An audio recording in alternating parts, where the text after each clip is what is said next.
આજે વોર્ડ 2 ની વહીવટી કચેરી ખાતે જનતા સ્વયંભૂ આવી છે, કારણ કે છેલ્લા 20-25 દિવસથી ગંદુ મિશ્રિત પાણી લોકોને પીવાનું મળી રહ્યું છે. 29 તારીખની રજૂઆત બાદ તંત્ર જાગ્યું છે, પરંતુ હવે લોકોને ચિંતા છે કે ઇન્દોરની અંદર જે રીતના દૂષિત પાણીથી 3000 લોકો હોસ્પિટલમાં છે, 34 થી વધારે લોકો આઈસીયુમાં છે અને 15 થી વધારે લોકોના મૃત્યુ થયા છે.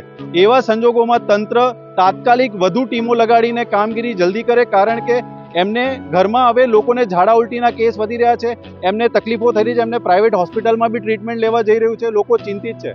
મુખ્યમંત્રી આવે, પ્રધાનમંત્રી આવે તો સમગ્ર કોર્પોરેશન બધા કામોમાં લાગી જાય છે, તો જનતાનો મૂળભૂત પાણીનો પ્રશ્ન છે. લોકો ટેક્સ ભરી રહ્યા છે ને એમની એક જ રજૂઆત છે કે તાત્કાલિક આના કામગીરી થાય.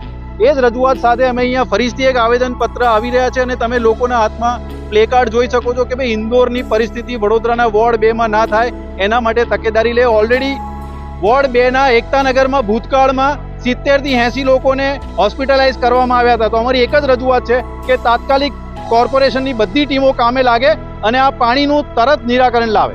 પાણી માટે આવ્યા છે. પેલા પાણી ગંદુ આવે છે, પાણી ગટરનું જ પાણી આવે છે. 20 દિવસથી પાણી આવે છે. હા, 2-3 થોડાક દી પહેલા આવ્યા હતા, કઈ નથી થયું, કોઈ સામું નથી જોયું. બધા અમારા ગલીમાં ખોદા ખોદ કરે છે પણ પાણી ફૂલ કઈ પકડાતો નથી.